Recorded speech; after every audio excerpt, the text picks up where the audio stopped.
Mesdames et messieurs, bonsoir. Au ministère de la Construction, du Logement et de l'Urbanisme, l'on s'attelle à bâtir les fondements d'une politique solide devant faciliter le sort du bâtiment en Côte d'Ivoire. Si les prémices d'une telle détermination sont visibles, comment rattraper certaines insuffisances et que projette le département dans les années à venir? RTI 1 reçoit pour cela le ministre Nabanieh Koné pour dresser les acquis de la construction, du logement et de l'urbanisme, mais aussi édifier sur les perspectives de son département. Bonsoir, monsieur le ministre. Bonsoir. Avec moi, Jérôme Kouakou de Radio Côte d'Ivoire. Bonsoir, Jérôme. Bonsoir, Dama Koné. Et comme de coutume, Régis Kofi est au 27 22 42 76 pour recevoir vos interventions. Le code QR est également disponible à cet effet. Monsieur le ministre, question d'actualité. La tour F, une tour qui a fait parler d'elle suffisamment pour avoir été présentée comme la plus haute du continent. Aujourd'hui encore, elle fait parler d'elle en termes de révision à la baisse de cette dimension. Qu'en est-il exactement? Merci, M. Koné. Et merci, M. Kouakou. Pour en parler rapidement, je vais aller sur trois angles qu'il convient de prendre en compte pour comprendre complètement la problématique de cette tour F.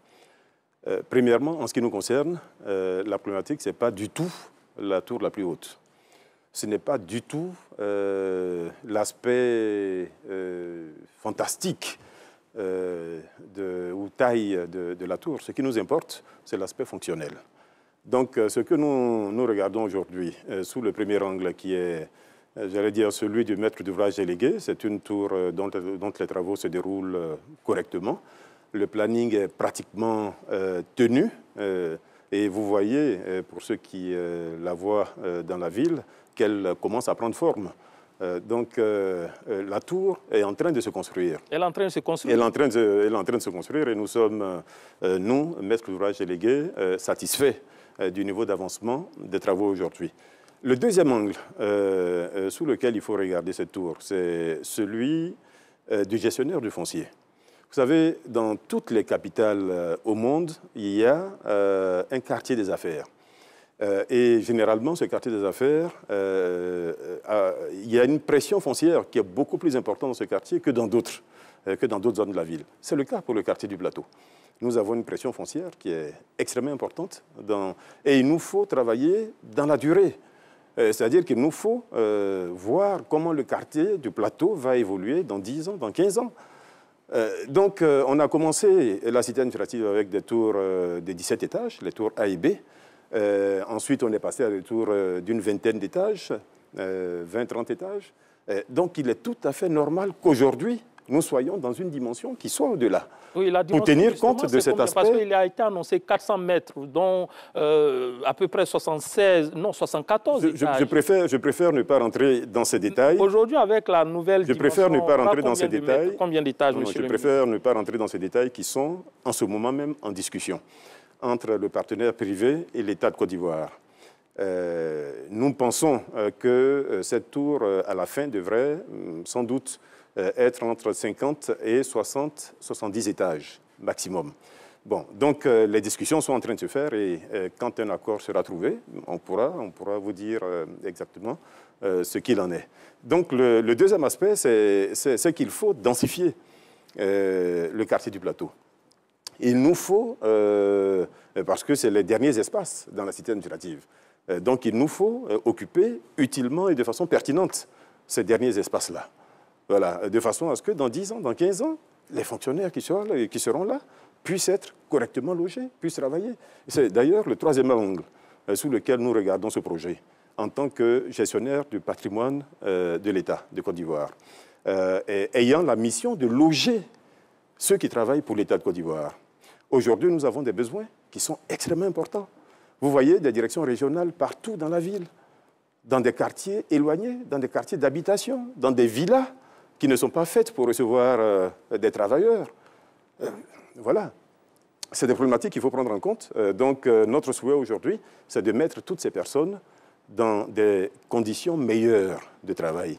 c'est de faire en sorte que ces personnes-là soient dans un environnement qui soit plus propice, plus productif, et que l'usager de nos services également ne soit pas perdu, qu'il n'aille pas à Faya ou à Angré pour chercher la direction générale de temps, qu'il puisse retrouver tous ces services-là au même endroit. Que l'homme d'affaires qui arrive à Abidjan puisse, là, lui aussi, trouver les services dont il a besoin au même endroit. C'est ce qui se fait partout. D'accord. Voilà, on peut l'apercevoir. Donc, quand vous prenez ces trois angles, vous vous rendez compte que c'est un projet utile. C'est vraiment ça que nous souhaitons mettre en avant. C'est un projet utile dans le regard fonctionnel qu'il nous donne.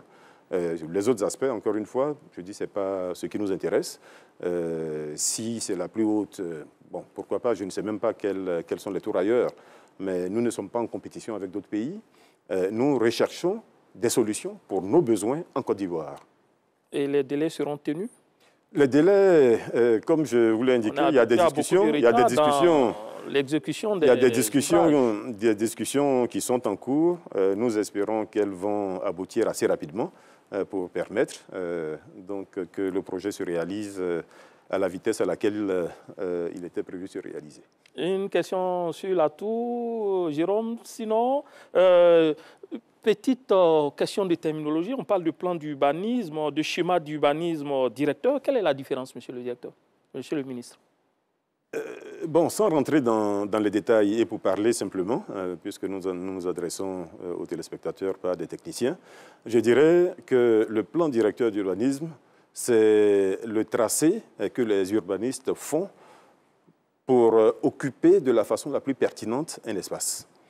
Quand vous avez un espace, imaginez un espace nu, que vous avez besoin d'occuper, vous allez ouvrir des voies de circulation. Vous allez décider de l'installation sur cet espace-là, d'habitation, de commerce, d'usine. Vous allez mettre des équipements publics, des commissariats, des marchés, des écoles, etc., etc. Et c'est cette réflexion qui est faite et qui permet, et qui rentre dans un plan directeur d'urbanisme, donc qui permet une occupation, j'allais dire, la plus pertinente possible, rationnelle, optimale, d'un espace. Maintenant, on parle de schéma directeur quand on est à une échelle qui est au-delà d'une ville, d'une agglomération. C'est le cas pour Abidjan, donc on parle de schéma directeur du Grand Abidjan. D'accord. Parce que là, nous travaillons sur un espace qui part pratiquement de Jacquesville jusqu'à Bonois, et d'Abidjan jusqu'à Zaguié, à l'Épée. Donc, évidemment, dans un tel espace, on ne peut plus parler de plan directeur d'urbanisme. En ce qui concerne Yamoussoukro, d'ailleurs, nous parlons également de schéma directeur, compte tenu de la configuration qui a été donnée à Yamoussoukro au départ, configuration que nous sommes en train de mettre en œuvre aujourd'hui. D'accord, merci pour ces précisions. 11 effondrements d'immeubles en 2020 contre 2 en 2021 et 3 en 2022, ce sont les chiffres officiels du ministère de la Construction, du Logement et de l'Urbanisme. En ce début d'année 2023 encore, l'on a observé ce phénomène à Abidjan. Quelles en sont les causes? Comment y faire face? Ce sont les principales questions qui ont guidé notre reporter Davy Seyo. Suivons-le. Ces images ont fait le tour des réseaux sociaux et les grands titres des médias. En ce début d'année, 2 effondrements d'immeubles ont été enregistrés sur l'ensemble du territoire. Bilan, 3 pertes en vie humaine, plusieurs blessés et des dégâts matériels. 2 accidents de chantier ont également endeuillé la population abidjanaise, avec un mort retiré des décombres.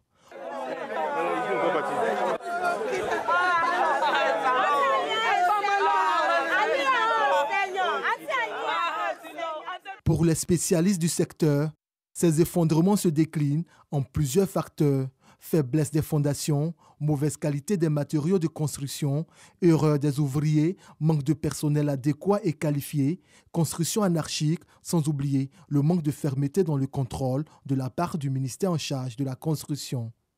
Nous faisons des efforts, nous sensibilisons la population, il y a une communication très active pour, n'est-ce pas, convaincre nos populations vraiment à faire recours aux professionnels, pour ne pas dire à s'accommoder le protocole de bonne conduite en matière de construction, pour éviter effectivement ces incidents. C'est parce qu'on construit dans le désordre qu'on arrive à des situations d'écoulement. Si on fait recours aux professionnels, ce qui veut dire qu'on respecte la réglementation en vigueur en matière de construction, naturellement, il n'y aura pas d'écoulement du bâtiment. Si vous avez fait la remarque, vous allez voir, vous avez constaté que de plus en plus, il y a moins d'écoulement.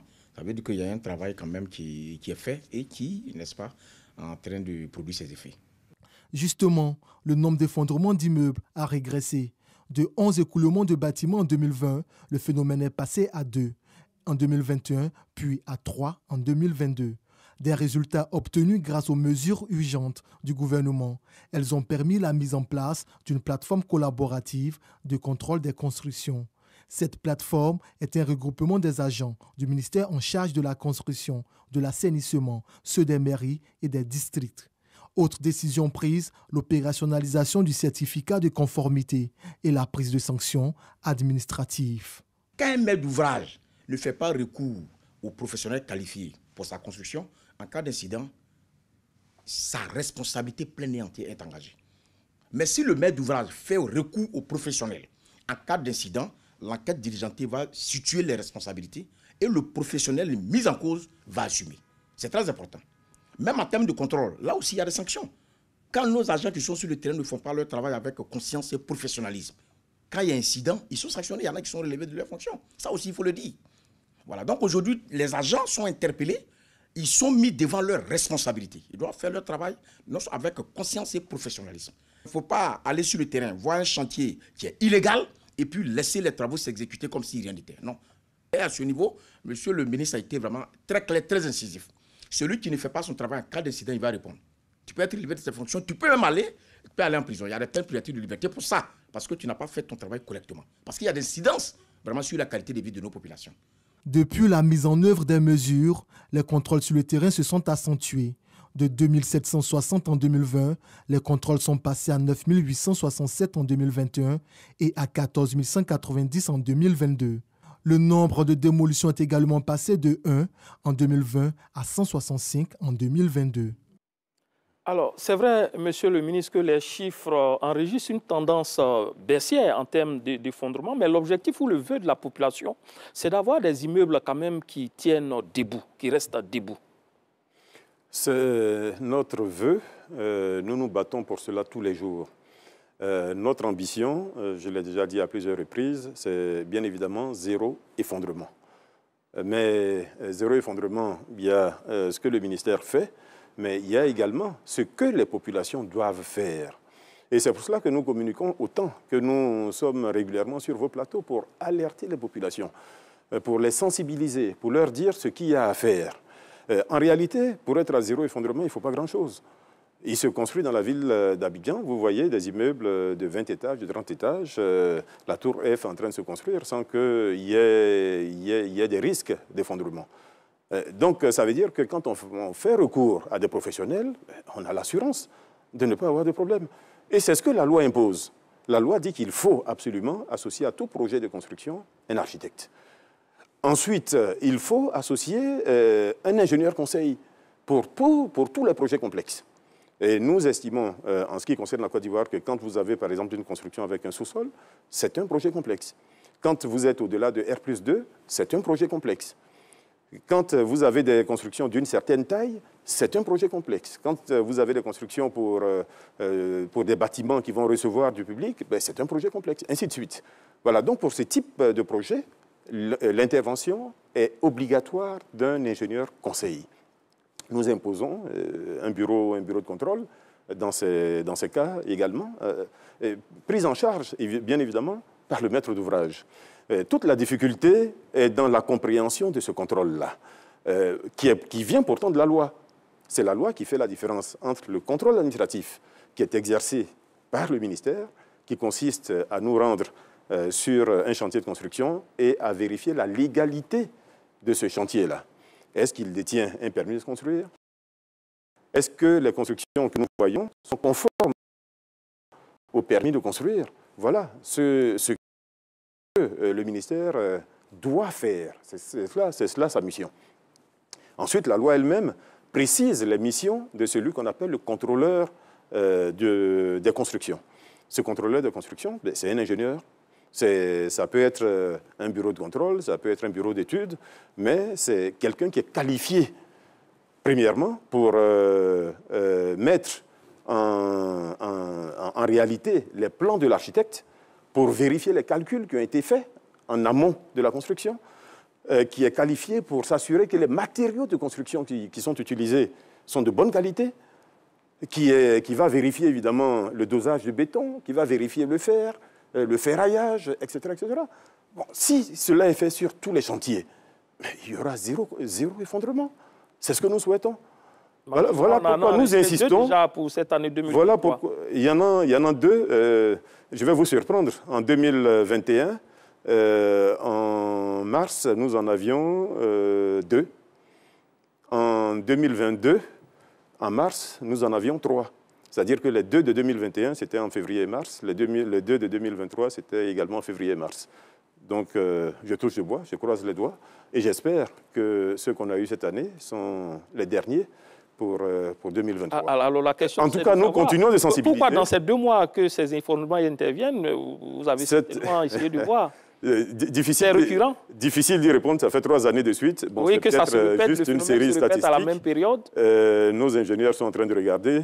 Nous ne pensons pas qu'il y ait un problème de saisonnalité, compte tenu de ce que nous avons vu sur le terrain après chacun de ces effondrements. Mais encore une fois, mon souhait est que les 2 effondrements qu'il y a eu en 2023 soient les derniers. De cette année. De l'année. Voilà. Bon, si nous y arrivons, nous allons faire en sorte que en 2024, nous soyons effectivement à zéro. Cette ambition, nous la poursuivons depuis 3 ans. Depuis 3 ans, nous la poursuivons. Donc, de faire un tour de 12 mois à zéro effondrement. Bon, mais comme je vous l'ai indiqué, chaque fois au mois de février, il y a un premier incident. Il faut vaincre le signe indien. Avec l'aide de tous, le ministère fait sa part et nous comptons sur la population pour également faire leur... Jérôme Kouakou. Monsieur le ministre, bonsoir. On est heureux de ces chiffres, naturellement, puisqu'on nous annonce 2 effondrements seulement en 2021. Nous, en 2022, on est passé à 3 effondrements. La seule inquiétude, c'est que déjà en début d'année, il y a 2 effondrements pour 2023. Je ne veux pas être inquiet. Mais la préoccupation, c'est que vos services ont identifié 79 bâtiments à Abidjan qui présentent des risques réels. Malgré le fait que vous ayez identifié ces bâtiments, ils restent encore debout. Pourquoi?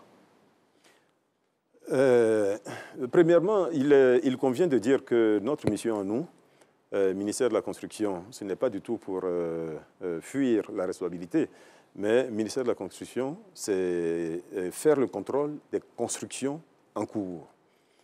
En principe, un bâtiment qui est habité, j'allais dire, la sécurité de ce bâtiment relève des autorités locales, donc communales ou préfectorales. C'est comme ça que c'est écrit dans la loi. Mais compte tenu de la situation et compte tenu des faiblesses que nous notons sur le terrain, nous avons pris les choses en main et nous avons décidé nous-mêmes de faire ce contrôle, en même temps que nous faisons le contrôle des constructions neuves. Et nous avons effectivement détecté des bâtiments qui, selon nous, pourraient présenter des risques. Des bâtiments qui menacent ruine, pour utiliser notre langage. Ce que nous faisons dans ce cas-là, c'est que nous alertons les autorités dont c'est la responsabilité. Donc nous avons écrit à chacun des maires concernés pour attirer son attention et lui dire ce qu'il doit faire, notamment évacuer les bâtiments en question, faire une mise en demeure au propriétaire du bâtiment pour faire des études, des études de stabilité du bâtiment, des études suite auxquelles on pourrait décider de leur démolition ou pas. Depuis que vous avez écrit, est-ce que vous avez senti ces mairies bouger? Il y a des mairies qui ont bougé, il y a des bâtiments qui ont été effectivement évacués, mais je suis d'accord avec vous qu'il y a encore du travail à faire. Voilà. Donc c'est du boulot que nous nous donnons, parce que notre ambition, c'est qu'il n'y ait plus d'Ivoiriens qui meurent dans un effondrement en Côte d'Ivoire. Nous nous battons tous les jours, aussi bien pour les bâtiments en construction que pour les bâtiments habités. Encore une fois, j'allais dire, il faut que ce soit un travail collectif. Il faut que notre travail soit mis à côté de celui des populations.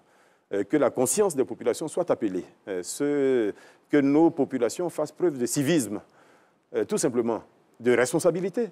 Quand on est propriétaire d'un bâtiment et qu'on voit que ce bâtiment-là présente des risques, j'allais dire, c'est notre responsabilité de corriger ces risques-là, d'éviter qu'il y ait demain un effondrement sur ce bâtiment. Donc c'est la responsabilité première, j'insiste là-dessus, du propriétaire. Et comme l'a dit tout à l'heure le directeur de la construction, le propriétaire qui ne prend pas les devants, si demain il y a problème, il est le premier responsable. C'est un homicide involontaire, mais il est le premier responsable. Et chacun sait que dans notre pays, un homicide involontaire est sanctionné. Monsieur le ministre, par plusieurs années. En situant les responsabilités, très souvent, vous dites ce sont les propriétaires. Est-ce que vous pensez que vos services n'ont pas leur part des responsabilités? Ils font le travail comme il se doit sur le terrain? Là aussi, quand on le dit, c'est entendu différemment. Nous sommes dans un état de droit. Dans un état de droit, on fonctionne avec quoi? On fonctionne avec les lois. Et la loi, elle est là, elle est claire. Elle dit clairement ce que le ministère doit faire et elle dit quelle est la responsabilité. Si vous souhaitez que je vous lise ces paragraphes, je vais vous les lire. Donc, il y a des choses qui sont très clairement dites, qui sont de la responsabilité du propriétaire. Et donc, quels que soient les efforts qu'on fera, si le propriétaire lui-même n'est pas conscient, malheureusement, nous aurons du mal. Voilà. Je vous dis exactement ce que dit la loi. Donc, c'est la loi du 26 juin 2019, donc le Code de la construction et de l'habitat. L'article 34. Le contrôle des constructions, après l'obtention du permis de construire, est effectué par les ingénieurs conseils, le contrôleur des constructions. Le contrôleur des constructions est commis par le maître d'ouvrage. Le maître d'ouvrage, c'est le propriétaire, pour parler. Le maître d'ouvrage doit se conformer, ça c'est l'article 36. Le maître d'ouvrage doit se conformer aux recommandations du contrôleur des constructions. Ce dernier peut faire arrêter le chantier si le maître d'ouvrage refuse de se conformer aux prescriptions qui visent à garantir la stabilité du bâtiment. Le contrôleur de construction est responsable des malfaçons et incidents dus au mauvais contrôle de la réalisation des travaux. Le contrôleur de construction demeure le responsable de la stabilité du bâtiment. Ça, c'est la loi. Articles 34, 36, 37. Donc, nous n'inventons rien. Nous ne fuyons pas nos responsabilités. Nous disons ce que la loi dit. Oui. Et si nous voulons aller au-delà de ce que la loi dit, c'est nous qui enfreignons la loi. Donc, nous vous disons ce que la loi dit. Et il revient à chaque citoyen de respecter la loi. D'accord. Voilà, d'appliquer la loi. C'est aussi simple. Si tout le monde applique la loi, si tout le monde respecte la loi, ben, il n'y aura pas de problème. Les responsabilités sont très clairement situées là. Donc, en cas de pépin, c'est le contrôleur des constructions, quand il y en a un. Mais quand il n'y en a pas un, la responsabilité est automatiquement reportée sur le propriétaire, sur le maître d'ouvrage. Parce que c'est à lui de faire appel à l'ingénieur conseiller. C'est aussi simple. Et c'est aussi clair dans la loi. On va rester un peu dans les chiffres. Il a parlé de 79 bâtiments menaçant ruine. Et en 2022, vous avez effectué des contrôles sur 141 programmes immobiliers. Seulement 19 avaient une autorisation. J'ai trouvé ça quand même assez grave. Comment est-ce que cela peut-il s'expliquer? C'est les mêmes difficultés, les mêmes problèmes de civisme. Je ne peux pas utiliser d'autres termes parce que nous sommes dans la ville d'Abidjan. Nous voyons des constructions qui se réalisent. Oui, quand même avec des sociétés, des opérateurs. Nous avons aujourd'hui au moins une cinquantaine d'opérateurs agréés, de promoteurs agréés, donc de personnes qui sont connues de nous, qui ont un dossier ouvert chez nous, dont on sait qui est l'actionnaire principal, dont on sait qui est le dirigeant, sur lesquels on a fait des enquêtes de moralité, etc. Voilà, donc c'est ceux-là qui sont connus de nous. Mais en même temps, dans la ville d'Abidjan, parce qu'un programme immobilier, il démarre, j'allais dire, au-delà d'une dizaine d'unités d'habitation. Dans la ville d'Abidjan, nous avons besoin, j'allais dire, de construction. Nous avons besoin d'habitat, nous avons besoin de logement. Bon, donc, notre volonté première n'est pas de freiner ces constructions-là. D'autant plus que ce ne sont pas ces constructions-là qui sont les plus à risque. Parce que quand vous regardez des constructions en pavillon, des constructions en rez-de-chaussée, ne sont pas celles qui aujourd'hui présentent des risques d'effondrement dans la ville d'Abidjan. C'est généralement au-delà de R+2, R+3. Bon, donc nous focalisons notre attention sur les constructions qui présentent des risques. Mais en même temps, il y a un autre type de risque sur ces programmes immobiliers qui ne sont pas agréés. C'est que des propriétaires, des promoteurs véreux prennent de l'argent à des souscripteurs et ne réalisent pas le projet. Voilà, c'est pour cela que nous nous battons, là aussi. Vous dites qu'il y a effectivement un peu de promoteurs agréés, oui, mais c'est la première fois que cela est fait. C'est ce que vous ne dites pas, c'est la première fois que cela est fait. Ça n'a jamais été fait dans la ville d'Abidjan, ce contrôle-là. Donc nous avons décidé de le faire. De la même façon. C'est quand même un retard par rapport à ce qu'on a connu dans ce domaine. Vous savez, nous essayons de faire les choses de la meilleure façon. Nous sommes dans un environnement où nous promouvons un développement urbain, et qui soit un développement urbain qui soit fait de la meilleure façon, qui soit harmonieux, qui soit agréable, qui soit sain, qui soit sécurisé, etc. Nous travaillons sur tout cela. Donc tout ce qui n'est pas normal par rapport à cela, nous essayons, dans la mesure du possible, de corriger. Donc il y a des moments où nous sommes contraints de faire arrêter des programmes. Alors que, je vous disais tout à l'heure qu'on a besoin de logement. Donc nous emmenons ces personnes-là, justement, à régulariser leur situation, à être connues de nous, de façon à ce que demain, s'il y a problème, comme il y en a eu par le passé, s'il y a problème, qu'on puisse dire exactement d'où ça vient et qui est l'auteur. Donc voilà, c'est des choses que nous corrigeons.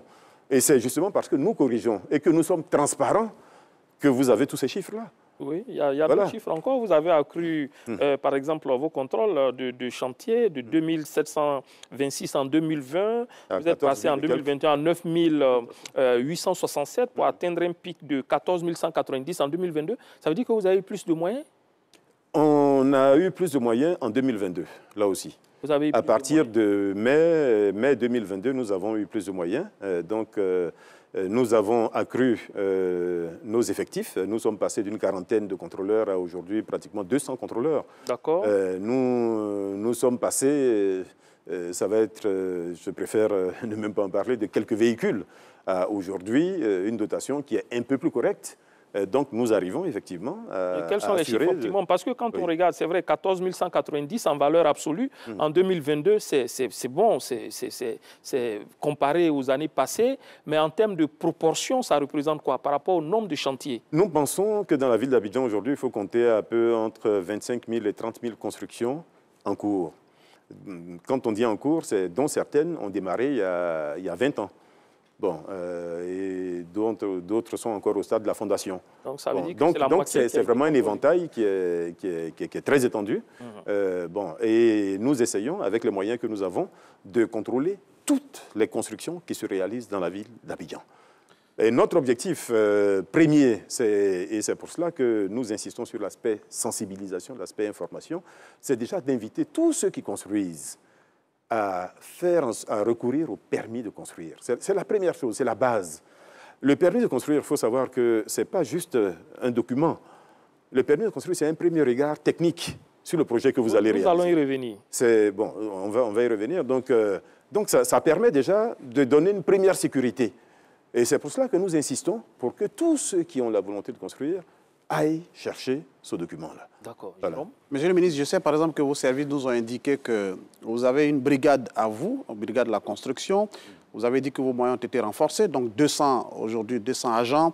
Est-ce que cela est suffisant? Parce qu'on nous indique tout de même que ce n'est pas encore suffisant pour tout le travail qui reste à faire. Si vous voulez mon avis, compte tenu du nombre d'actes d'incivisme, ce n'est pas suffisant. En situation normale, en situation où les citoyens connaissent la loi, appliquent la loi, sont respectueux des textes, j'allais dire 200 personnes, c'est beaucoup.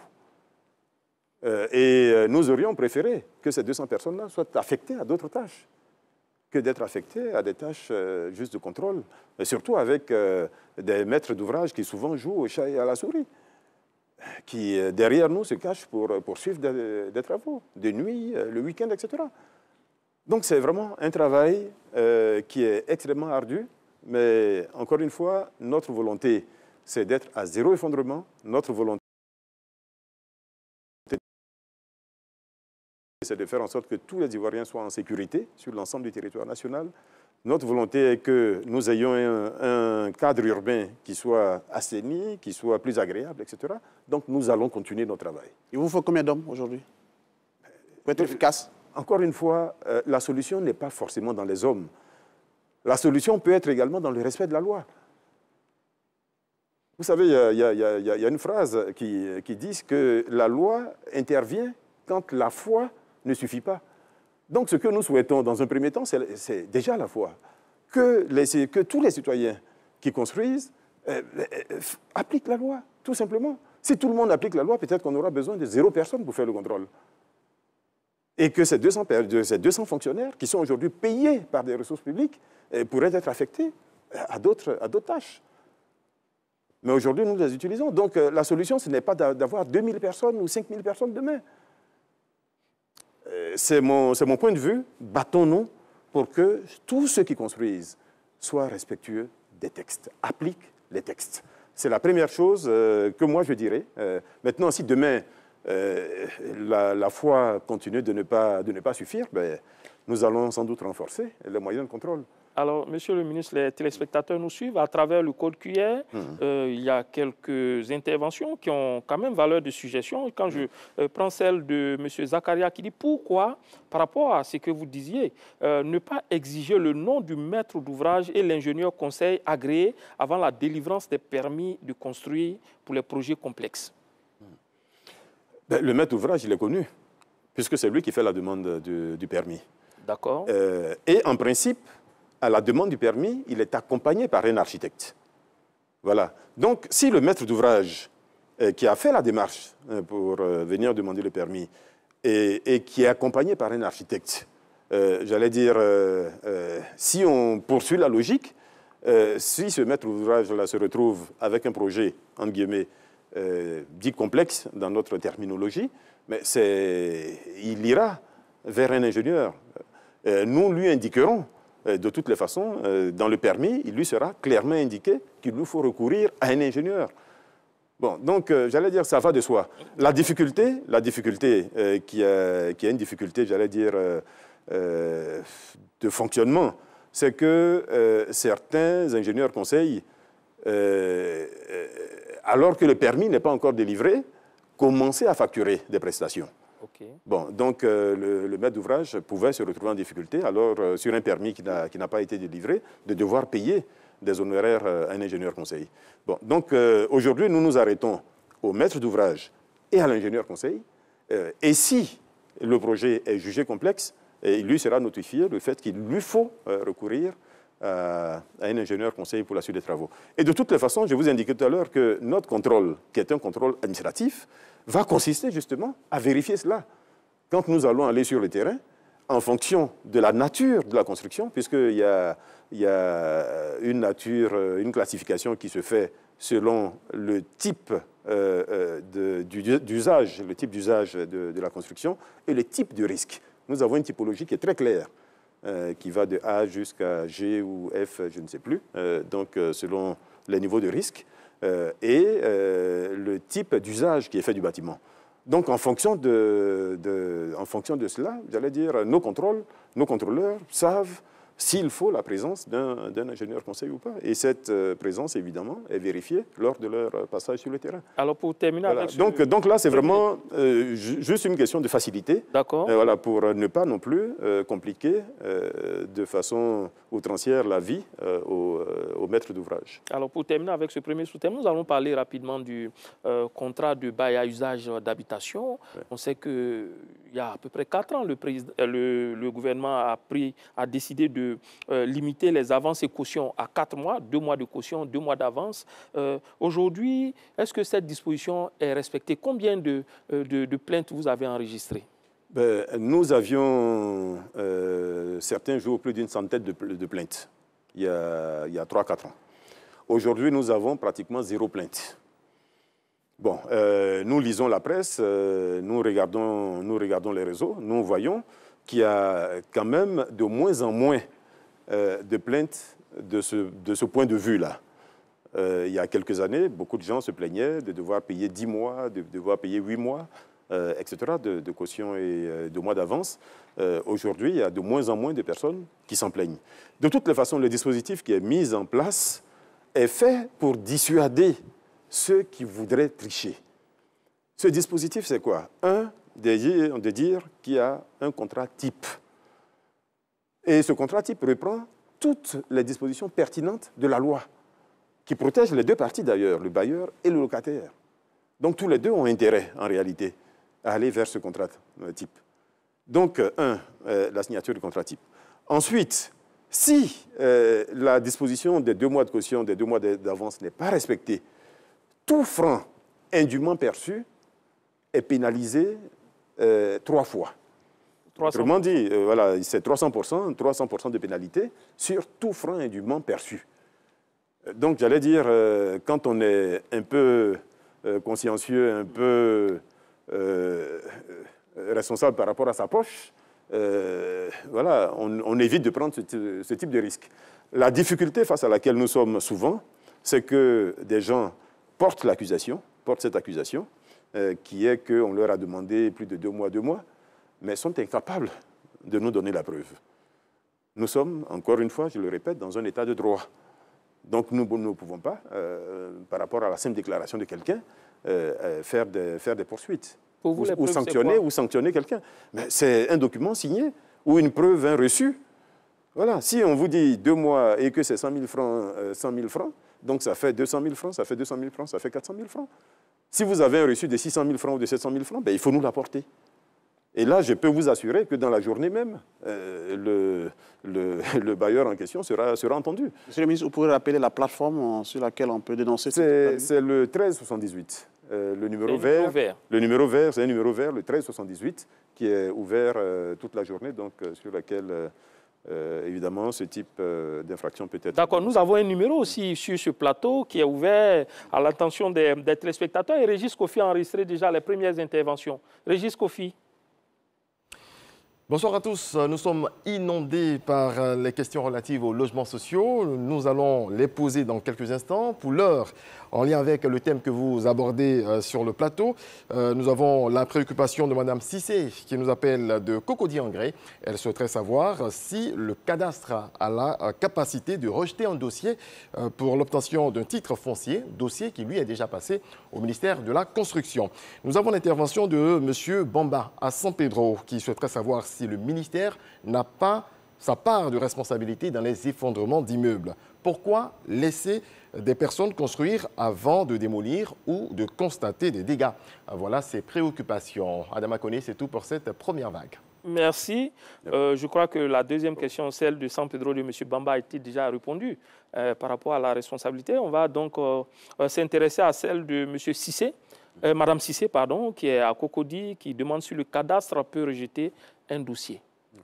Sur la deuxième question, j'aimerais quand même dire juste que nous sommes passés d'une démolition en 2020 à 165 démolitions en 2022.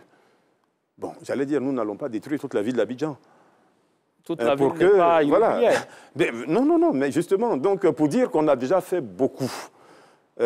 Évidemment, s'il y a 10 000 constructions qui sont en infraction, on pourrait démolir 10 000 constructions.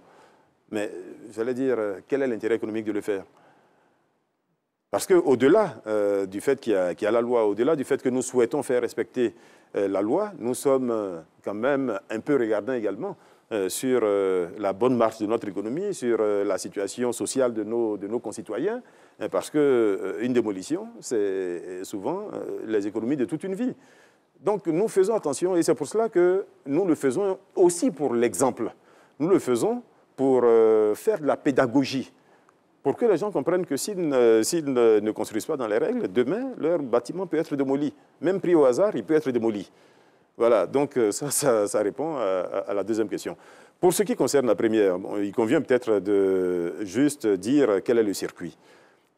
L'entrée, c'est chez nous. C'est-à-dire que le demandeur d'un ACD, il vient chez nous, donc au ministère de la Construction. Il fait sa demande, il y a une première étude qui est faite au niveau du ministère, il y a un état domanial qui est produit et une demande qui est adressée au ministère du Budget, donc pour immatriculer la parcelle en question. Quand chez nous, il n'y a pas eu de problème pour immatriculer la parcelle. Mais à l'immatriculation, là-bas, ils peuvent effectivement se retrouver devant une difficulté sur une parcelle qui est déjà immatriculée, préalablement immatriculée.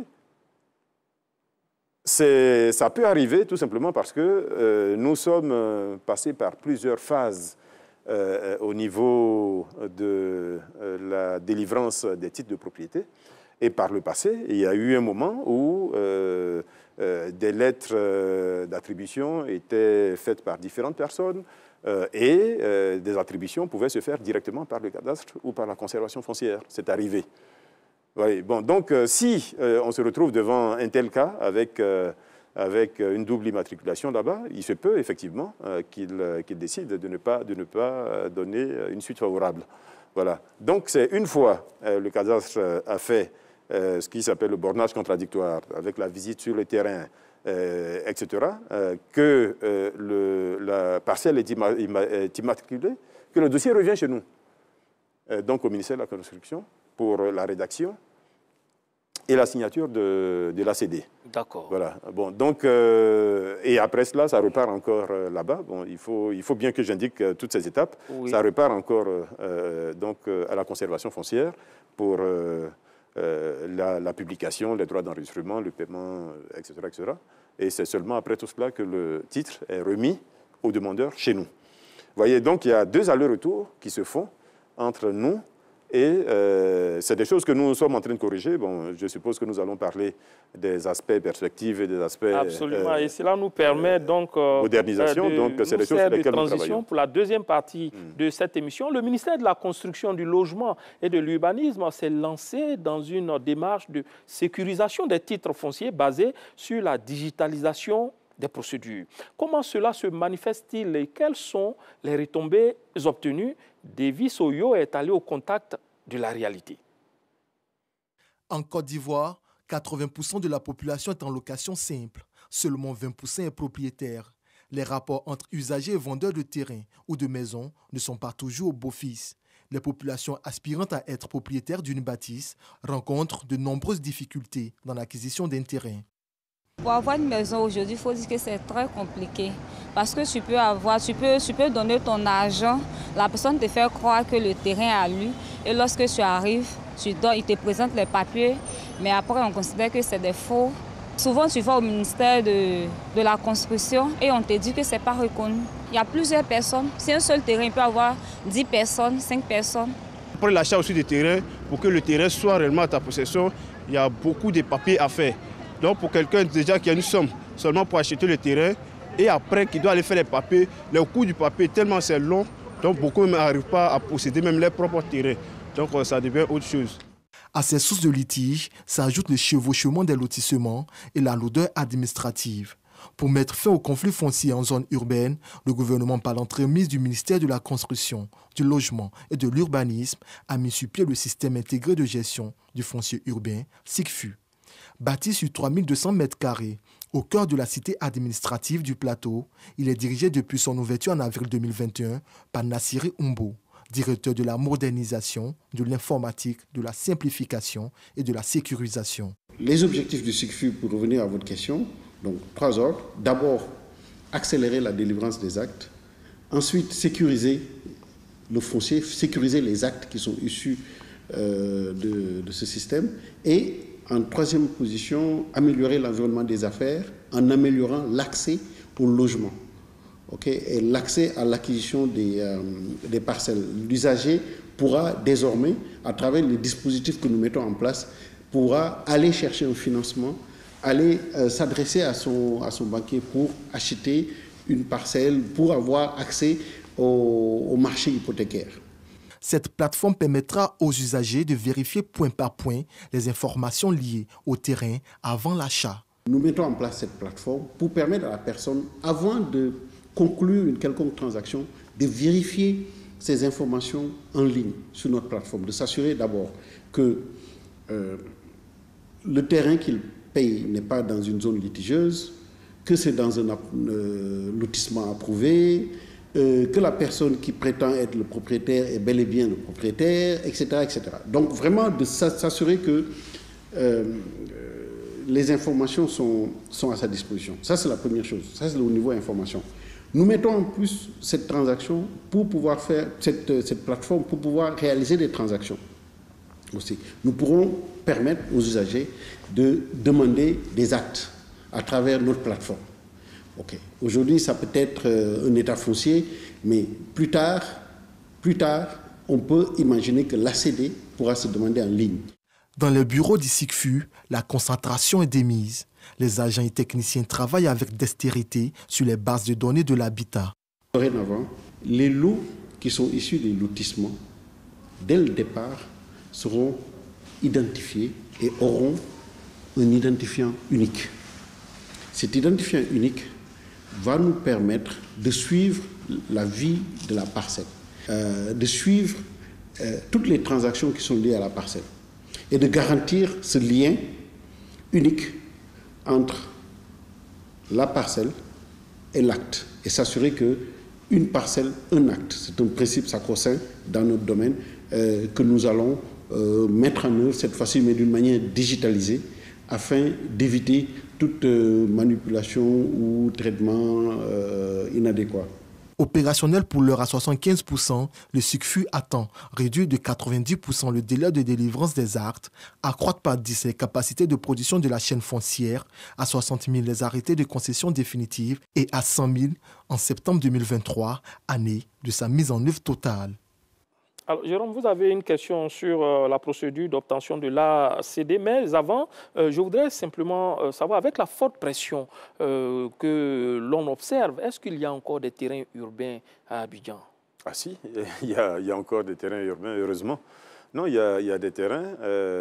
La difficulté aujourd'hui réside surtout dans le fait qu'il y a malheureusement beaucoup de litiges. Litiges qui, comme cela a été un peu dit dans le reportage, viennent des problèmes de délimitation des terroirs, viennent des problèmes de chefferie, viennent des problèmes de multiples ventes de la même parcelle, mais c'est souvent des personnes de la même famille. À l'époque, il y avait du faux. Aujourd'hui, il y a de moins en moins de documents qui sont faux, compte tenu du fait que nous sécurisons au fur et à mesure. Comme vous avez pu le voir, nous sommes en train de dématérialiser pratiquement toute la base domaniale. Donc, nous allons nous retrouver avec une base fiable, complètement verrouillée, donc qui ne sera plus falsifiable, parce qu'avant, c'était des documents papier dans des archives et des archives qui étaient malheureusement dans un état assez déplorable à l'époque. Donc tout ça, nous sommes en train de l'améliorer. C'est vraiment beaucoup de progression en quelques années. Ce n'est pas encore visible parce que beaucoup de gens sont restés à l'image qu'ils ont du ministère de la Construction d'il y a 5 ans, d'il y a 10 ans même, voire davantage, où beaucoup sont restés sur les litiges qu'ils ont pu connaître. Mais en réalité, ceux qui procèdent normalement ne connaissent pas de litige.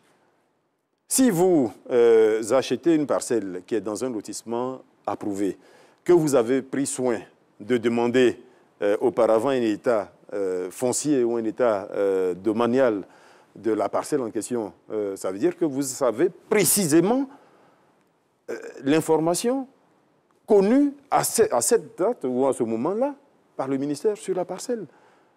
Donc, vous ne pouvez pas vous tromper. Mais si vous allez remettre de l'argent à quelqu'un qui dit être propriétaire d'une superficie qu'il vous présente physiquement, j'allais dire, quelle garantie vous avez? Vous êtes en train d'acheter un litige. Et nous n'arrêtons pas de dire à tout le monde, n'achetez pas sur la base d'un simple terrain qu'on vous a montré. Vous n'achetez pas sur la base d'une simple attestation villageoise. Ça ne suffit pas. Tout simplement parce que... vos services d'abord. Et bien évidemment, c'est ce que nous recommandons. Déjà, et en même temps, nous faisons tout le travail, premièrement d'information, mais tout le travail de facilitation de la vérification de l'information. Nous avons mis en ligne, par exemple, tous les lotissements approuvés. Nous avons mis en ligne tous les lotissements qui sont en sursis, donc qui présentent des difficultés aujourd'hui. Bon, donc si vous avez un lot qui n'est pas dans l'une ou l'autre de ces catégories, ben, il faut déjà vous poser des questions. Bon, et ensuite, il y a des vérifications qu'il faut faire, qui sont plus poussées. Il faut aller, par exemple, il y a un guide qui est conservé à la chefferie du village ou chez le président du comité foncier.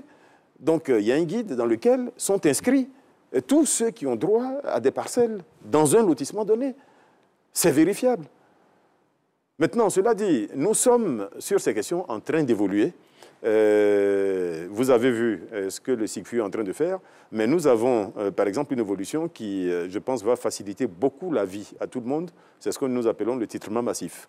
Donc, il va permettre, dès qu'un lotissement est approuvé, de titrer l'ensemble des parcelles de ce lotissement. Donc, d'éviter que chacun des acquéreurs de parcelles dans le lotissement ait à faire la démarche individuellement vers nous ou vers le ministère du Budget, vers la conservation foncière ou le cadastre. Donc, parce qu'un lotissement, ça peut être 400 lots. Ça peut être 800 lots. Donc, imaginez que par le passé, vous aviez 800 démarches individuelles. Chacune de ces personnes, notamment pour le bornage contradictoire, était appelée à se déplacer physiquement au cadastre pour aller sur le terrain. Et physiquement à nos bureaux. Donc, quand nous serons à la demande en ligne, qu'on pourra faire ce titrement massif, vous voyez le gain de temps que cela va représenter. Et la facilitation que cela va représenter également pour les usagers. Donc, c'est dans cette perspective que nous sommes de simplifier la vie à nos populations. C'est déjà commencé. Tous les dossiers depuis janvier 2023 sont traités entièrement dans la chaîne foncière numérisée. Mais bon, il y a encore le passé qui continue d'être traité selon le mode j'allais dire, ancien. Mais les choses évoluent positivement. Très bien, Monsieur le ministre, nous sommes heureux de savoir que les choses changent. Sinon, jusqu'à un passé encore récent, il fallait faire 7 étapes pour avoir l'ACD. C'était tout de même fastidieux à l'ère de la digitalisation. On sait aussi que, par exemple, dans vos tiroirs, vous traitez pas moins de 2000 dossiers à l'ère de la digitalisation. Vous travaillez à faire changer tout cela. Est-ce que pour 2023, vous l'annonciez tantôt, les choses ont commencé, mais est-ce que c'est l'ensemble de ces démarches-là qui sont totalement modifiées? Un additif apporté justement par les téléspectateurs, M. Diarra, qui dit, il a parlé de cette étape, il dit, Monsieur le ministre, s'il vous plaît, revoyez le délai de traitement de l'ACD. Et quelqu'un qui se fait appeler CD, ce sont les initiales. Pourquoi la procédure d'ACD est si longue et si ambiguë? Elle était longue. Elle était longue. Je fais exprès de parler à l'imparfait. Elle se raccourcit tous les jours. Nous sommes à 7 étapes aujourd'hui, contre 8 il n'y a pas longtemps. Non, il y avait une dizaine d'étapes même. Nous raccourcissons, mais surtout, j'allais dire, le meilleur indicateur, ce sont les chiffres d'ACD qui sont produits. D'accord. 66% des ACD délivrés depuis 2013 l'ont été sur les 3 dernières années. 66%, je dis bien, des ACD délivrés depuis 2013 l'ont été sur les 3 dernières années. Et nous nous sommes fixés, pour ce qui concerne Abidjan, par exemple, un plafond. Un plafond, c'est celui de ne pas dépasser 2000 ACD. Et nous avons réussi certains mois, 2000 demandes d'ACD en traitement. De ne pas dépasser 2000 demandes d'ACD dans nos services en traitement. Et nous avons réussi certains mois à le faire. À fin décembre, c'est le dernier chiffre à fin janvier, pardon, le dernier chiffre que j'ai, nous étions à 2800. Bon, 2800, évidemment, une action va être menée pour rapidement revenir sous la barre des 2000. Et c'est ce que nous faisons depuis 3-4 ans.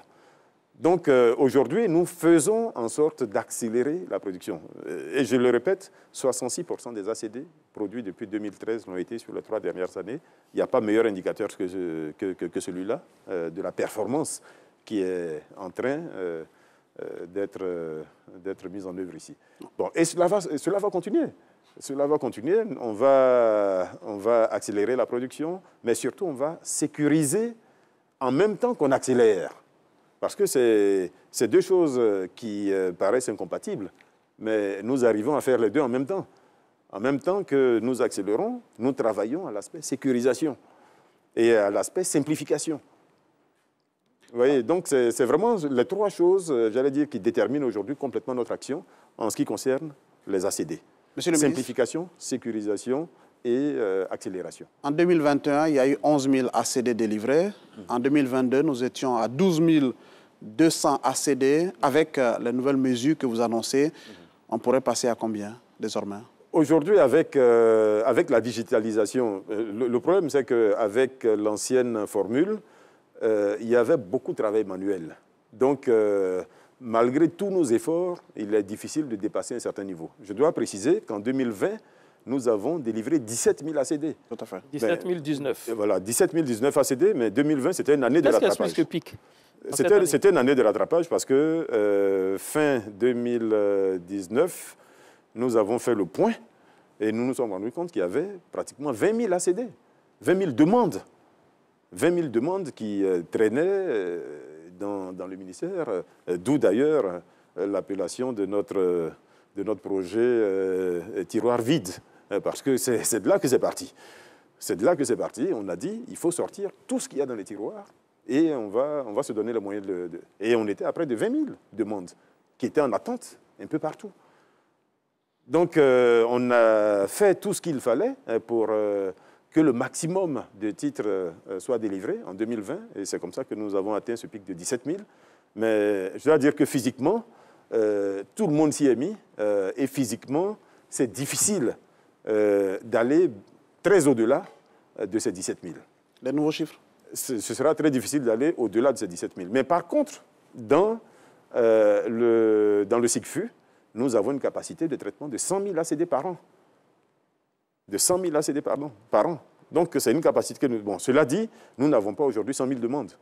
Je vous ai dit tout à l'heure que sur Abidjan, nous sommes à peu près à 2800 demandes actuellement, pour ce qui concerne Abidjan.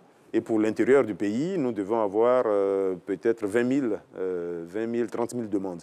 Cela dit, c'est 20 000, 30 000 demandes sur l'ensemble des chefs-lieux de département. Donc une trentaine. Donc vous retrouvez en réalité à très peu de demandes par ville quand vous faites une moyenne.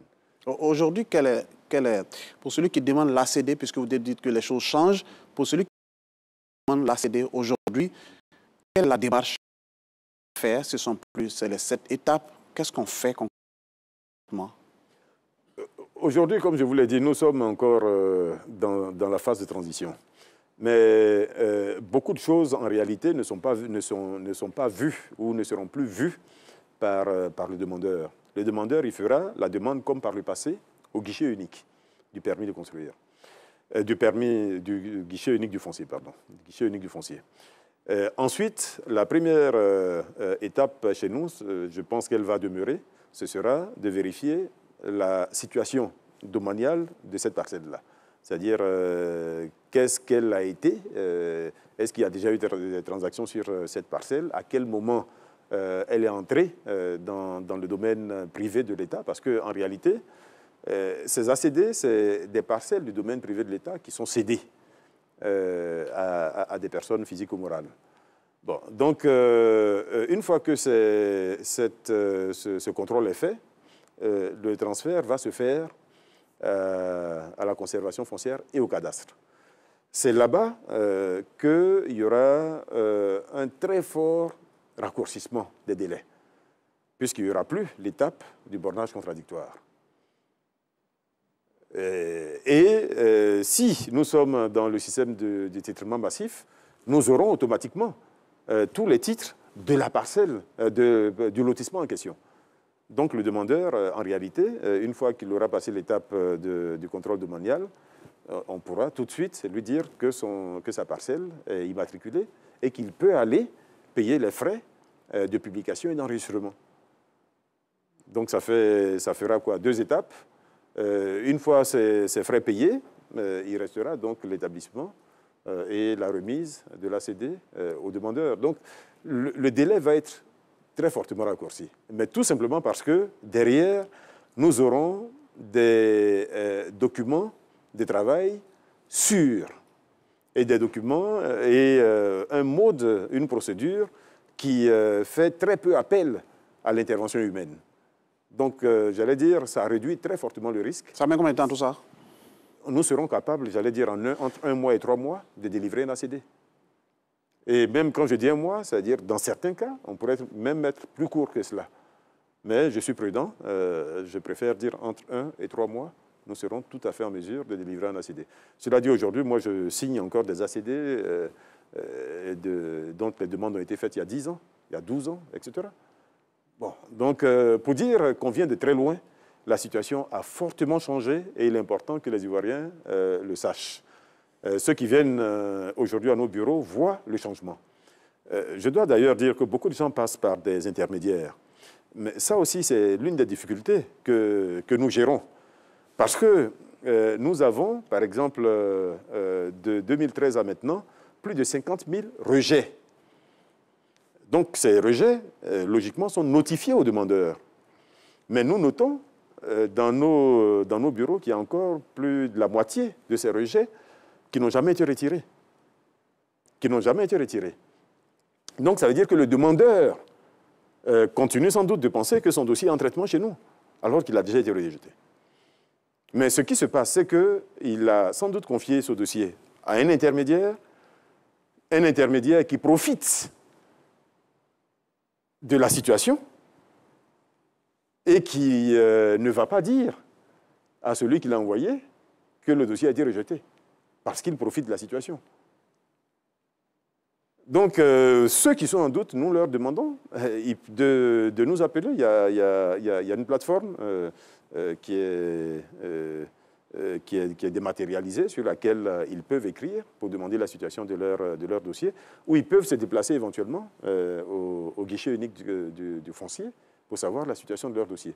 Donc, cette question d'intermédiaire, il est important d'en parler parce que beaucoup de choses sont mises sur le dos du ministère, alors qu'en réalité, c'est des personnes qui sont entre le demandeur et le ministère, qui ne sont même pas connues de nous, mais qui cachent, sans doute à leur mandant, le fait que le dossier n'a pas prospéré et qu'il a été rejeté. Après l'obtention de l'ACD, il faut obtenir le permis de construire, mais il y a une telle communication autour de l'ACD que ce volet-là est souvent ignoré et les gens commencent à construire. Qu'est-ce que vous prévoyez dans ce sens? Non, ceux qui le disent en réalité ont d'autres raisons de démarrer la construction. Nous recommandons fortement de recourir au permis de construire avant de commencer à construire. Et pour avoir le permis de construire, la première chose qui sera demandée, c'est votre titre de propriété. Et c'est là qu'il vous faudra produire ou l'ACD, ou le certificat foncier, ou éventuellement le certificat de mutation de propriété foncière. Une fois que vous avez, ou quand c'est un bail amphithéotique, évidemment, l'arrêté qui vous octroie cette capacité-là. Donc, une fois que vous avez ce document, vous pouvez effectivement demander le permis de construire. Mais le risque, en réalité, c'est que vous alliez construire sur un terrain qui ne vous appartient pas. C'est le premier risque. Bon, et j'allais dire, dans notre situation, nous ne pouvons pas encourager les Ivoiriens à entamer des démarches de construction sur une parcelle sur laquelle ils n'ont pas l'assurance d'être le propriétaire. Voilà, donc ça paraît être de bon sens. Bon, mon point de vue, en tout cas, il n'y a pas de logique à aller construire sur une parcelle sur laquelle on n'est pas sûr d'être le propriétaire. Voilà, c'est aussi simple que cela. Mais cela dit, le permis de construire, aujourd'hui, c'est 21 jours. Nous sommes en train de parler de 1 à 3 mois pour l'ACD bientôt, mais le permis de construire, c'est 21 jours. Et quelle est sa durée lorsqu'on a le permis? On a combien de temps pour mettre le terrain? Vous avez 1 an pour pour construire. Vous avez 1 an. Donc, après l'obtention du permis, ça durait de 1 an.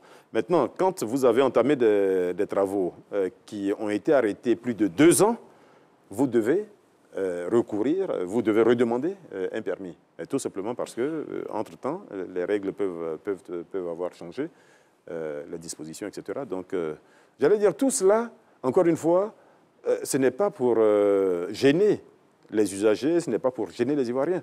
C'est pour faire en sorte que nous ayons un cadre de vie qui soit plus sain, qui soit plus agréable, qui soit, j'allais dire, plus homogène, qui prenne en compte toutes les règles d'urbanisme, qui fasse que quand on se promène dans la ville, qu'on soit nous-mêmes contents d'être dans notre ville. Mais si nous sommes dans une ville qui progresse de façon totalement anarchique, évidemment, la ville ne sera pas agréable. Nous passons notre temps dans la ville, notre vie dans la ville. La ville, c'est un facteur de production. Donc, au plan économique, il est important que cette ville-là soit en capacité également d'être ce facteur de production.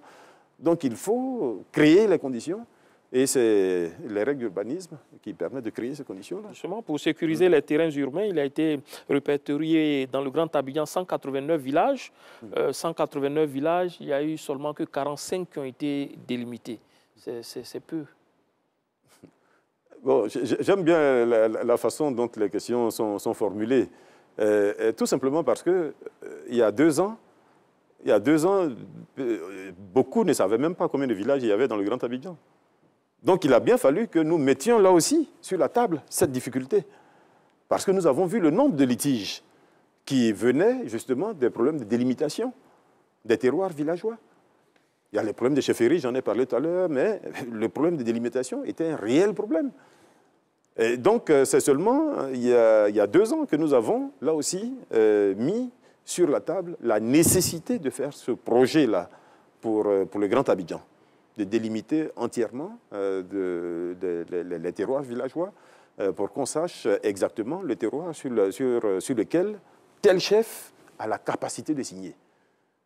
Parce que malheureusement, il y a eu beaucoup de superpositions, d'où les litiges en abondance, malheureusement, qui ont suivi. Donc aujourd'hui, nous sommes à 45. 45. Tout simplement parce que le processus vient de démarrer. D'accord. Il aurait démarré il y a 10 ans que nous l'aurions peut-être achevé. D'accord. Bon. Mais il vient de démarrer et nous avons bon espoir que vous allez atteindre la vitesse de croisière. Évidemment, et que nous aurons tous les terroirs effectivement délimités bientôt. Logement social, logement économique, logement de standing, à chaque bourse son logis. Comment la Côte d'Ivoire relance sa politique de logement social, mais surtout, que pensent les citoyens de cette offre après une première expérience à résultat partagé? Davis Oyo a baladé son micro dans les rues d'Abidjan pour recueillir ce que je vous propose de suivre maintenant. Même si vous parle, j'ai souscrit. Mais arrivé à un certain moment, on nous demandait des cautions très élevées. Combien?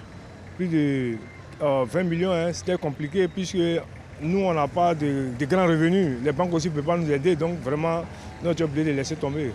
Donc il faut que le gouvernement pense à nous, les pauvres. Normalement, c'est fait pour nous, mais on a l'impression que c'est ceux qui ont le plus de moyens qui bénéficient. Il se trouve qu'il y a des milliardaires, des millionnaires qui s'acquittent rapidement les choses, qui s'occupent, ils s'approprient ça. Et puis bon, le pauvre n'a plus assez, il n'a pas la capacité d'en obtenir, donc c'est un peu compliqué. L'État doit revoir ça. Et puis regarder le niveau de vie de chacun de nous pour allouer une maison, peut-être de 20 millions ou bien de 10 millions à quelqu'un. Quelqu'un qui est assis sur des milliards, qui a des biens un peu partout. Moi, il y en a plein qui ont déjà des maisons, et c'est comme ça. Ceux qui devaient l'avoir, ils n'ont pas eu. Je pense que l'État doit pouvoir discuter avec ceux qui ont souscrit et puis revoir qu'est-ce qui n'a pas marché et puis faciliter l'acquisition de ces logements parce que les rembourser, est-ce qu'on pourra se loger ailleurs? Mais je pense que l'État doit pouvoir discuter et puis voir ce qui n'a pas marché, arranger pour que ces personnes qui ont souscrit là puissent avoir ces logements-là. Les 2500 logements, on doit nous prendre en compte. C'est nous les premiers qui avons souscrit, parce que les autres n'avaient pas confiance. Mais nous, on était les copains, on s'est jetés dans la bataille. Si on doit reprendre, c'est les 2500 logements, nous on doit bénéficier en premier lieu. Les maisons sont un peu restreintes. Donc là, il faut élargir. Plus petite. Voilà, petite. Disons, quand on va vers Bénéville comme ça, là, les logements sociaux qu'ils ont, c'est trop petit. Donc il faut élargir un peu. Sinon, c'est un bon projet. C'est un bon projet pour la population. Voilà, on me fait dire que le standard explose avec les préoccupations concernant les logements sociaux. Vous relancez la machine, monsieur le ministre, avec quelle conviction au regard des diverses fortunes enregistrées sur le projet? Aujourd'hui, je pense que nous sommes en train de relancer durablement ce projet. Et qu'est-ce qui vous fait dire cela? Ce qui nous fait dire cela, c'est que nous avons courageusement mis sur la table tout ce qui n'a pas marché dans le projet. Nous l'avons déjà dit à plusieurs reprises, je ne vais pas revenir ici là-dessus, mais nous avons parfaitement vu ce qui n'a pas marché ou ce qui pouvait être amélioré. Nous avons fait des benchmarks, nous avons regardé des pays qui ont réussi en cette matière-là, dans le monde, des pays qui ont réussi en cette matière, en Afrique. Parce que des fois, il n'y a pas besoin de réinventer l'eau chaude. Donc nous avons regardé ce qui a marché ailleurs, et c'est tout cela que nous avons intégré à la réforme qui a été faite en début d'année, dans l'année 2022, au courant 2022. Donc aujourd'hui, nous avons une réforme qui est achevée. Nous avons des décisions importantes qui ont été prises. La création de l'Agence nationale de l'habitat, ça, j'allais dire, c'était une mesure importante parce qu'il a fallu, à un moment donné, il faut, à un moment donné, mettre... C'est l'ancienne SICOGI qui devient ANA. Donc, il ne remplace pas la SICOGI, mais c'est la SICOGI qui est transformée en Agence nationale de l'habitat, tout simplement parce que l'État n'a plus vocation à être constructeur lui-même. Aujourd'hui, il y a des privés qui savent le faire bien mieux. Voilà. Mais par contre, nous avons besoin de quelqu'un qui coordonne toute l'action, du début jusqu'à la fin. Tout à l'heure, on parlait par exemple de la sélection des bénéficiaires. Mais là aussi, c'est un travail. Il faut que quelqu'un le fasse sérieusement. Nous avons mis en place une commission pour ça. Une commission avec avec des acteurs de différents ministères, y compris le ministère de la lutte contre la pauvreté, etc., le ministère de la solidarité. Donc tout ça pour dire que nous sommes dans une autre dimension aujourd'hui. Notre ambition, c'est vraiment faire en sorte que les logements qui vont être produits désormais aillent effectivement à ceux qui en ont besoin, à ceux qui ont été la cible de ce projet-là. La cible de ce projet, effectivement, c'est les moins nantis. C'est les moins nantis. Bon, il se trouve que le premier projet, il est passé. Mais allez voir qui ont été véritablement les acquéreurs dans ce premier projet. Il y avait un problème au niveau du financement, puisque, évidemment, celui qui n'a pas de revenus réguliers, celui qui n'a pas de compte bancaire, il peut difficilement avoir un emprunt bancaire. Bon, donc il y a 80%, j'allais dire, de la cible qui était exclue d'office. Aujourd'hui, nous avons mis en place le Fonds de garantie du logement social. Donc la mission va être justement de mitiger le risque au niveau de cette catégorie de population et faire en sorte que, même si elle n'a pas de revenus réguliers, même si elle n'est pas bancarisée, et qu'elle a la capacité de payer un loyer, par exemple en location-vente d'un certain montant. Justement, il y a une question sur la location-vente posée par M. Magne. Nous avons... À quand le retour de la location-vente? Justement, dans le nouveau projet, il y a la location-vente. Et je vais vous surprendre. Dans le nouveau projet, il y a même la location simple. Parce que dans l'ancien projet... Tout le monde ne peut pas être propriétaire. Voilà, vous l'avez compris. Dans l'ancien projet, c'était de la construction-vente. Donc, il n'y avait que ceux qui pouvaient acheter. Et si vous avez vu le projet, à son départ, il y avait 76 000 présouscripteurs. 76 000. Donc, personnes qui ont émis l'intention d'acquérir. Mais à l'arrivée, il y a eu quoi, 15 000 à peu près souscripteurs réels. Il y en a eu 15 000. Bon, tout simplement parce que toute la différence, en réalité, veut accéder à un logement, mais était exclu pour les conditions bancaires dont j'ai parlé tout à l'heure. Ça, c'est la première chose. La deuxième chose est qu'au-delà des 75 000, il y a peut-être 200 000, 300 000 personnes dans la ville d'Abidjan qui ont juste besoin d'accéder à un logement décent. Ne veulent pas forcément acquérir, mais veulent un logement qui soit sain, qui soit propre, qui soit accessible, avec un loyer qui soit supportable. Mais ces personnes-là, aujourd'hui, quelle offre elles ont? Il n'y a pas d'offre. Depuis la fin des opérations de la SOGEFIA, depuis la fin de la location simple de la SICOJ, il n'y a plus d'offres massives. Et c'est ce qui fait qu'on a cette impression que les loyers sont élevés dans la ville d'Abidjan. C'est ce qui fait d'ailleurs que les loyers sont élevés, parce que le constat est fait par tous, que les loyers sont élevés. Mais j'allais dire, nous sommes en économie. Si vous avez une offre qui n'est pas suffisante, face à une demande qui est importante, évidemment, les prix sont importants. Donc aujourd'hui, notre mission dans ce nouveau projet, c'est justement d'avoir une offre qui soit plus abondante et qui permette à un moment donné de réguler donc, à la baisse les niveaux de loyer. Bon, évidemment, les personnes qui vont pouvoir accéder, là aussi, seront sélectionnées selon des critères qui sont en train d'être définis en ce moment et par une commission qui va être mise en place également pour cela. D'accord. Bon, donc, il y a beaucoup de choses, je peux en parler pendant 30 minutes. Et les téléspectateurs nous font signe, Régis Kofi, enregistrer quelques réactions que nous allons prendre avant vous, Jérôme Kouakou. Régis? Oui, je le dis à l'instant, nous avons plusieurs préoccupations en ce qui concerne les logements sociaux. Ils sont nombreux, ceux qui ont souscrit depuis 2013 pour certains, 2017 pour d'autres, et qui disent n'avoir rien vu pour l'instant. Aucune maison n'est sortie de terre à Songon-Kassamblé, selon M. Sidi, qui nous a joint justement de Songon. C'est également la préoccupation de M. Sissé Yakouba à Abobo, concernant les souscripteurs qui ont souhaité se faire rembourser. Les choses tardent. Madame Koné Ayupougon a souscrit depuis 2014. Elle a fait la demande de remboursement en 2017, mais depuis, rien. Elle a souscrit auprès de l'entreprise GBSM aux deux plateaux. Monsieur Kouakou à Grand Laou est également dans le cas. Madame André Lydie, qui nous a appelé de Paris en France, évoque le sujet. Elle a fait des démarches pour être remboursée. Il y a encore des blocages, selon elle. Et puis, dans la commune de Songon, il y a des logements sociaux. Cependant, pas d'électricité, pas d'eau, ni des canaux d'évacuation. C'est ce que nous apprend Monsieur Yeo à Abobo. À quand toutes ces commodités? Monsieur le ministre, voilà, Adama Koné, c'est tout pour cette intervention.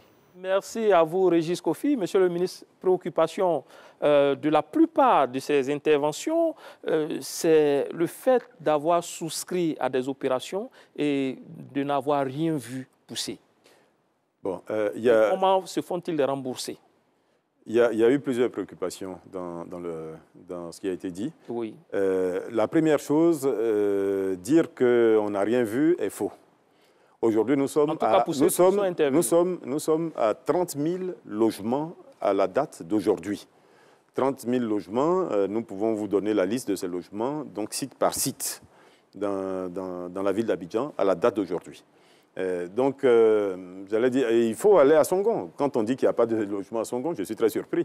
Aller à Songon. Mais les prévisions ont dépassé 150 000 logements. Oh, non, allons doucement. Je vous ai dit qu'il y a eu 76 000 pré-souscripteurs à la première opération, c'est-à-dire en 2013-2014. C'est ça. Il y a eu effectivement à peu près 15 000 souscripteurs. 15 000 souscripteurs. Et aujourd'hui, dans ce projet, nous sommes capables de vous dire qu'il y a eu aujourd'hui 30 000 logements construits. Évidemment, beaucoup de ces souscripteurs n'ont pas entièrement soldé le montant de leur acquisition. Ça, c'est la première difficulté. Bon, et ce qu'il faut comprendre dans cette affaire-là, l'autre chose à comprendre, c'est que ce n'est pas l'État qui produit ces logements. L'État accompagne le privé. Il garantit aussi. L'État garantit. Mais c'est pour cela qu'au niveau du remboursement, il n'y a aucun problème. On l'a déjà répété 20 fois. Il n'y a absolument aucun problème. Tous ceux qui ont souscrit et qui ont souhaité quitter le programme, évidemment, seront remboursés. Ça dure quand même. Il y a plusieurs raisons sur lesquelles il est difficile de revenir ici, mais il y a plusieurs raisons. Mais nous sommes aujourd'hui, là aussi j'ai les chiffres, j'ai les chiffres, nous sommes à 6 000, un peu plus de 6 000 demandeurs. Oui. Je pense que nous sommes à plus de la moitié de ces demandeurs qui aujourd'hui ont été entièrement remboursés. Bon, donc ceux qui ne sont pas remboursés, c'est Quelle est la démarche à suivre? Voilà, je vous donne ces chiffres. Nous sommes effectivement à 15 000 souscripteurs réellement, comme je l'ai indiqué, sur lesquels il y a 2575 demandes de remboursement. Aujourd'hui, il y a 1926 remboursements effectués. Les demandes, c'est 6 607 000.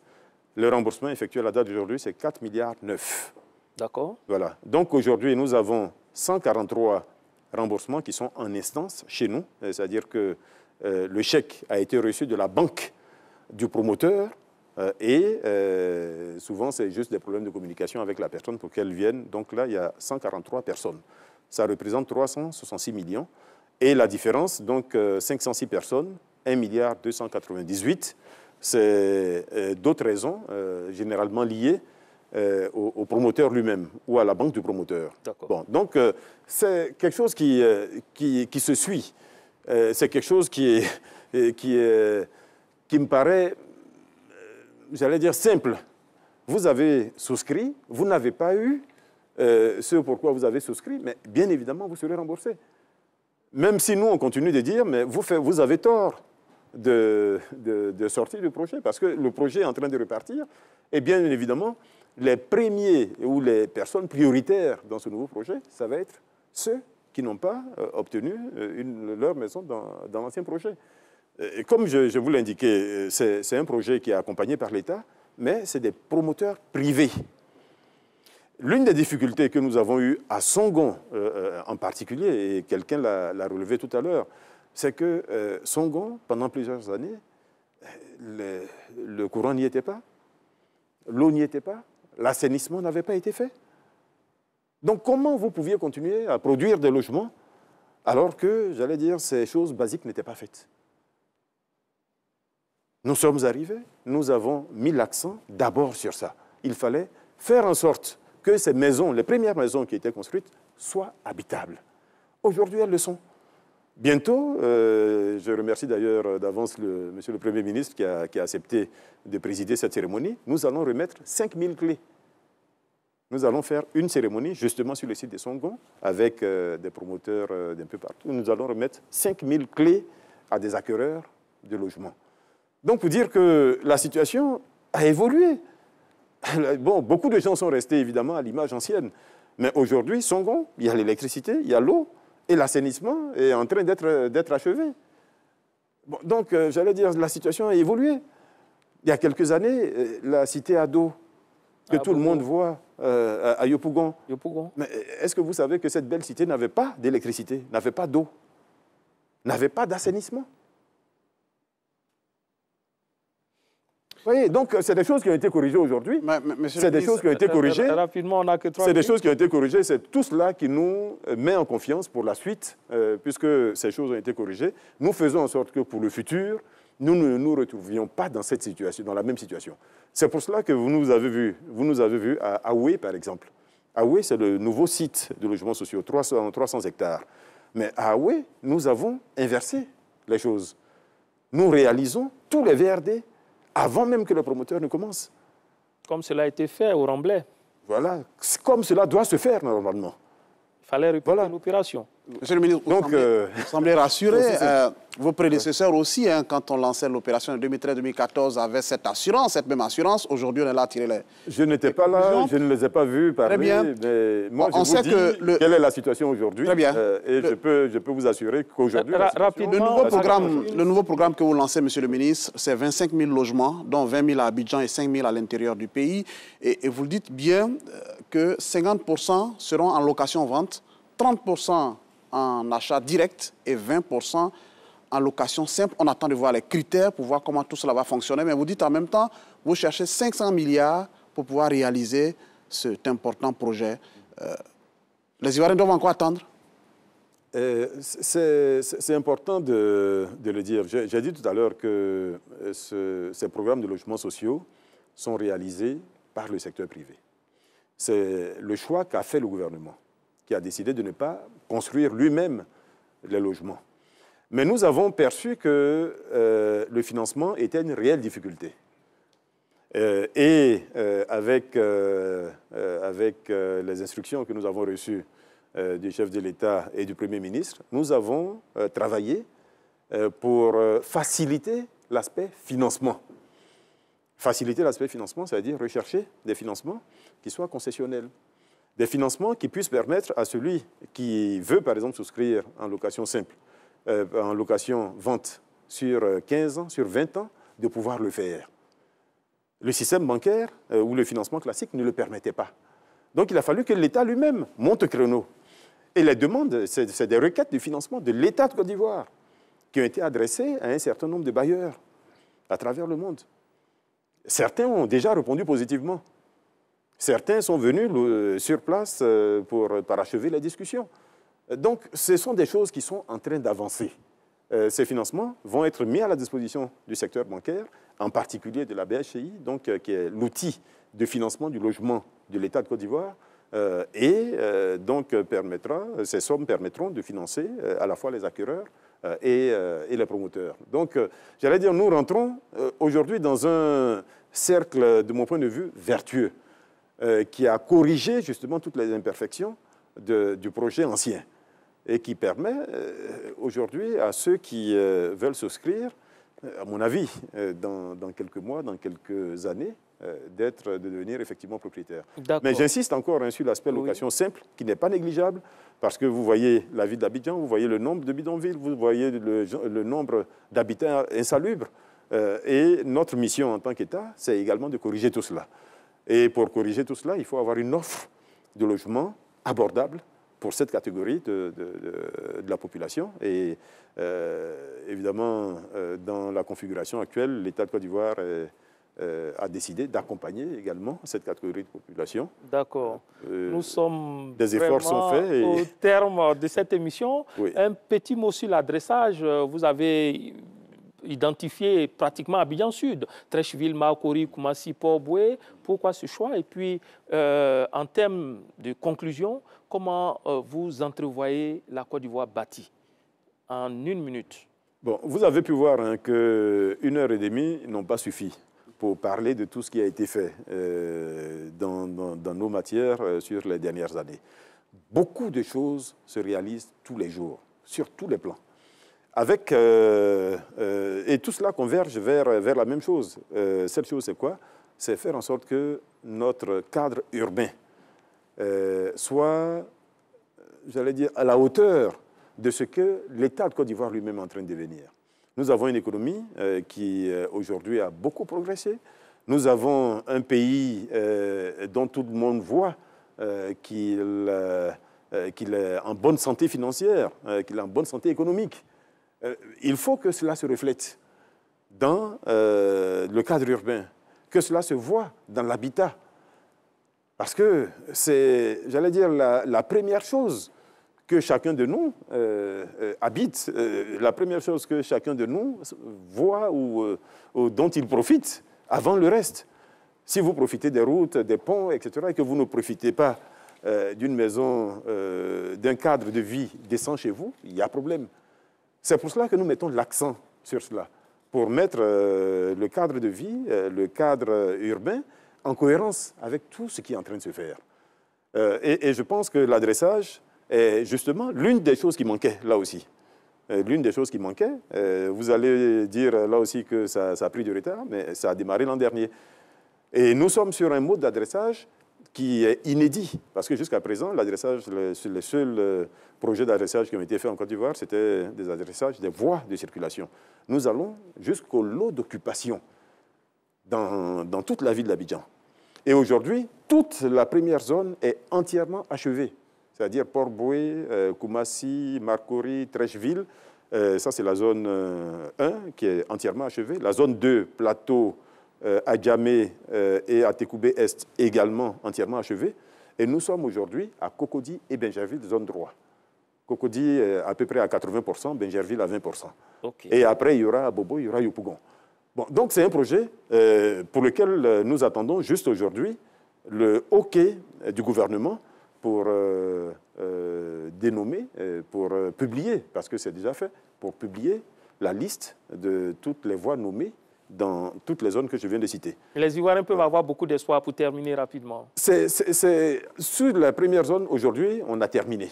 D'accord. On a terminé, c'est-à-dire que jusqu'au plateau, de Port-Boué jusqu'au plateau, aujourd'hui, une fois que le gouvernement aura décidé, parce que là aussi nous avons pris toutes les précautions pour que la dénomination se fasse de la meilleure façon, qu'il n'y ait pas de contestation de cette dénomination. Ça a été confié à un organe externe au ministère, ça a été confié à l'université, Félix Houphouët-Boigny d'Abidjan. Et aujourd'hui, nous sommes même en train de faire une validation au niveau de l'ASCAD. Voilà. Bon, donc tout ça pour dire que nous prenons toutes les précautions pour que les Ivoiriens se voient dans les dénominations qui vont être faites, qui vont refléter notre histoire, notre vécu, notre quotidien, notre pays, en un mot. Merci. Donc nous sommes optimistes par rapport à ce projet et nous sommes heureux, là aussi, d'avoir d'avoir pu démarrer ce projet et d'être aujourd'hui à des résultats qui soient concrets. Merci, Monsieur le ministre. Il était au pied du mur pour dresser le bilan et dégager les perspectives pour une Côte d'Ivoire bâtie, prospère. Le ministre Bruno Nabagné-Koné, truelle à la main, a montré comment le pays est en train de monter avec méthode chaque brique de sa politique de construction, du logement et de l'urbanisme. Merci à vous d'avoir suivi cette émission. Merci au ministre d'avoir répondu à l'invitation de RTI Un Reçoit. Merci à la réalisation et à toutes les équipes techniques. Jérôme Kouakou était en notre compagnie pour cette émission dont la rédaction en chef a été assurée par Delphine Blois sous la direction de Lansine Kone. Merci à vous, chers téléspectateurs, de nous avoir suivis. Restez toujours sur la chaîne qui rassemble.